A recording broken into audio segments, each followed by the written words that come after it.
So hello hi, this is grow all coaching. So आज हम लोग बहुत इंपॉर्टेंट चीज पढ़ने वाले हैं। वो ये है कि आज हम देखेंगे कि हम वीएस कोड में MERN stack, that means MongoDB, React, Express and Node JS कैसे यूज कर सकते हैं। ओके, सो वो कहाँ यूज कर सकते हैं? हम विजुअल स्टूडियो कोड में। ओके, सो चलो अब हम चलते हैं विजुअल स्टूडियो कोड में। ओके, सो ये आ गया हमारा विजुअल स्टूडियो कोड, जहां पे हमने दो फोल्डर्स बनाए हैं। पहला क्लाइंट फोल्डर, दूसरा सर्वर फोल्डर। क्लाइंट फोल्डर में हम फ्रंट एंड रखेंगे एंड सर्वर फोल्डर में हम बैक एंड रखेंगे। ठीक है, इतना तो आई होप आपको क्लियर हो गया होगा। कोई डाउट हो तो कमेंट कर देना, ताकि मैं उस पर एक पर्सनल वीडियो बना सकूं एंड आपको भी लगना चाहिए कि आप बहुत सही जगह पे आए हैं। और काफी सारी चीजें कभी कभी होता है कि लाइव क्लासेस में समझ नहीं आती, तो वो भी हम क्लियर करते हुए चलेंगे। सो डाउट्स हो तो बेझिझक पूछो, कोई दिक्कत नहीं, हम सब कुछ बताने के लिए रेडी है। हम इसीलिए बैठे हैं यहाँ पे। ठीक है, सो अब हम आगे चलते हैं और देखते हैं कि हम फ्रंट एंड का पहला कोड कैसे लिख सकते हैं, वो भी रिएक्ट में। Okay, so let's go. सो यार, उससे पहले एक चीज समझ लेते हैं। वो ये है कि हम जो अब करने वाले हैं, हम जो डाउनलोड करने वाले हैं नोट जेएस चलाने के लिए, वो क्यों कर रहे हैं। तो मैं उसका एक सिंपल सा रीजन बताता हूँ। तो सबसे पहले तो यार, अब हम देखते हैं, हम वापस से चलते हैं वीएस कोड में। सो ये आ गए हम वीएस कोड में। अब हम जब भी कोई कोड लिखते हैं, लाइक हमने एक फाइल बनाई, हमने कोई कोड लिखा। सो जो भी हम कोड लिखते हैं रिएक्ट में, हम उसे open in integrated terminal, that means integrated terminal में ओपन करते हैं। और यहाँ पे हम कमांड चलाते हैं, और यहाँ पे हमारी रिएक्ट की फाइल्स जो ऑलरेडी बनी हुई होती है, वो क्रिएट हो जाएगी। ठीक है, सो चलो हम यहाँ पे एक कमांड चलाते हैं, npm create beat eight the rate latest. Okay, अब हम इसे एंटर करते हैं। तो यहाँ पे कुछ ये चीजें बता रही है। ठीक है, तो इसी के लिए सबसे पहले यार हमको Node.js का एनवायरनमेंट वेरिएबल बनाना पड़ेगा, ताकि हम इस कोड को आगे प्रोसीड कर सकें एंड इस कमांड को आगे प्रोसीड करके चला सकें। ठीक है, वेल उससे पहले दो तीन चीजें आपको पता होनी चाहिए, जो मैं अभी आपको बताने वाला हूँ। चलो लेट्स गो। सो यार, अब मैं आपको ये बताना चाहता हूँ कि जो Node.js है, उसे VS कोड में दैट मीन्स VS कोड के टर्मिनल में चलाने के लिए आपको एक Node.js का सॉफ्टवेयर डाउनलोड करना पड़ेगा।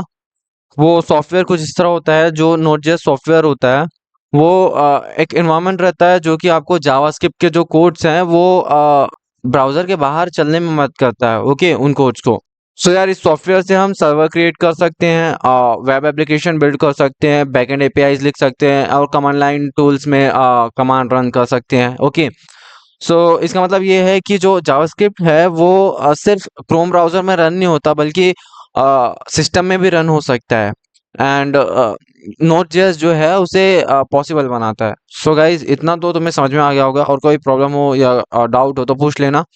बस अभी के लिए इतना समझ लो कि जो जावास्क्रिप्ट में हम कंसोल में चीज़ें चेक करते हैं। ओके, सो जो नोट जेएस है वो हमें जो काफ़ी सारी चीज़ें हैं वो सिस्टम में भी चलने में मदद करता है। ठीक है, ओके। सो यार, हम वापस से क्रोम में आ गए हैं, और हम देखते हैं कि हम कैसे अब नोट जेएस को इंस्टॉल कर सकते हैं, दैट मीन्स नोट जेएस का एनवायरनमेंट वेरिएबल इंस्टॉल कर सकते हैं। Okay, so let's go guys. Note JS, so this one is the note JS environment variable, जहाँ हम सेट करेंगे। So Node.js is a free open source cross-platform JavaScript runtime environment that lets developer create servers, web pages, and web apps, command line tools and etc etc। So इसे install करने के लिए यहाँ पे एक बार क्लिक कर लो, then उसके बाद गेट Node.js फॉर विंडोज। ठीक है, ये भी सही है, विंडोज इंस्टॉलर। आपका विंडोज है तो कोई दिक्कत नहीं है, मैक ओएस यहाँ पे आप सिलेक्ट कर लेना जो भी है। ठीक है, 64 ही रखो, ज़्यादा बेटर रहेगा। अब यहाँ पे ये डाउनलोड हो रहा है।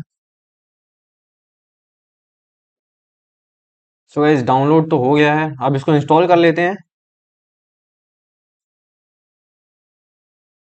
हो रहा है इंस्टॉल हो रहा है।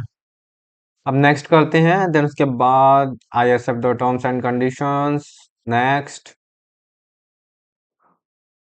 हाँ, चलने दो, यहाँ पे लोकेशन चेंज करने की जरूरत नहीं है, सब सही है। देखो यहाँ पे ऐड टू पाथ, मतलब आपको इन्वायरमेंट वेरिएबल में पाथ ऐड करने की जरूरत नहीं है, यहाँ पे सारी चीजें ऑटोमेटिकली हो रही है। ठीक है, नेक्स्ट कर दो इसको। कर देते, कोई दिक्कत नहीं है, ये भी इंस्टॉल।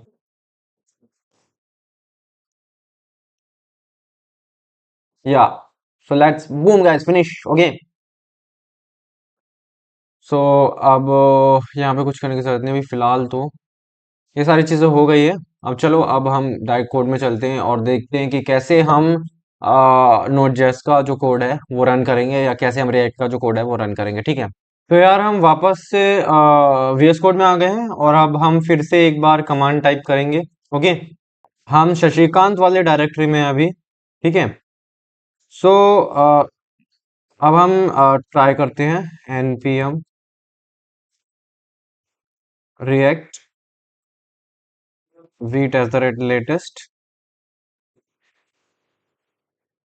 ओके, सो हमारे पास ये प्रॉब्लम आ रही है, अब हम इस प्रॉब्लम का सॉल्यूशन निकालेंगे। ठीक है, ये मैं इसलिए बता रहा हूँ क्योंकि बहुत सारे स्टूडेंट्स के साथ ये प्रॉब्लम आती है, और मैं चाहता हूँ कि आप लोग बिना यूट्यूब वीडियो देखे इस चीज को सॉल्व कर लो, सिर्फ मेरी वीडियो से, तो ज्यादा बेटर है। ठीक है, अब इसको सॉल्व करने के लिए आप पावर शेल में जाओ।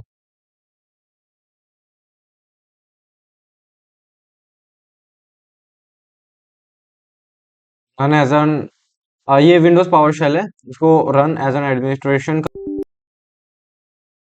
यहाँ पे एक कमांड चलानी है, वो कमांड क्या है मैं बताता हूँ।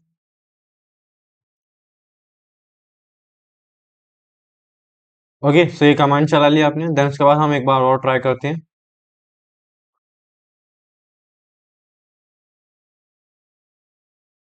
npm react wait at the rate latest. अभी भी वही प्रॉब्लम आ रही है, तो एक बार और आगे चलते हैं। यहाँ पे y चूज करो। यस।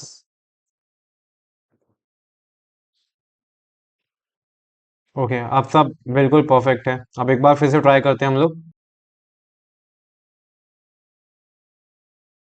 ओके, सो अब हम ट्राई करते हैं। सो अब हम देखते हैं कि npm create with at the rate latest. Okay. Okay, so काम कर गया गाइस। यहाँ पे आप प्रोजेक्ट बनाना है, यहाँ पे आप फ्रंट एंड लिख दो, देन उसके बाद front end, no, react project name, then उसके बाद यहाँ पे आप रिएक्ट सिलेक्ट कर सकते हैं, देन उसका जावास्क्रिप्ट, नो, यस। ओके, अब वो स्टार्ट हो जाएगा।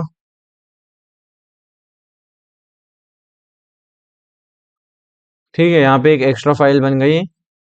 तो हमने यहाँ पे कमांड चलाई, इसका मतलब मैं आपको आगे बताऊंगा अपनी नेक्स्ट वीडियो में, ये सारी चीज़ें क्या है, कैसे काम करती है। ओके, सो अभी के लिए इतना समझ लो कि ये इस तरीके से काम करती है। एंड अब मैं आपको ये बताऊंगा कि कैसे हम रिएक्ट में कोड लिखकर एक अच्छी खासी वेबसाइट्स बना सकते हैं। देन उसके बाद हम नोड जेएस से उसको बैकएंड से कनेक्ट करके, ठीक है, हम पूरा फुल स्टैक डेवलपमेंट हम बना सकते हैं यहाँ पे। Okay, so thank you so much, इतना समझ में आ गया वही बहुत है। ज़्यादा समझ में ना आए तो भी कोई दिक्कत नहीं है, पर एग्जैक्ट समझ में आना चाहिए, कि एटलीस्ट इतना तो समझ में आना चाहिए कि हम कर क्या रहे हैं। अभी आप बेगिनर हो, थोड़ी दिक्कत आएगी, पर जिस दिन आप एकदम घोड़े बन जाओगे ना, उस दिन कोई दिक्कत नहीं आएगी। दैट मीन्स आप जल्दी जल्दी कर लोगे, कोई दिक्कत नहीं है। ठीक है, और कोई दिक्कत है कमेंट करो, कोई प्रॉब्लम है मैं तुरंत उस पर वीडियो बना दूंगा। Okay, let's go.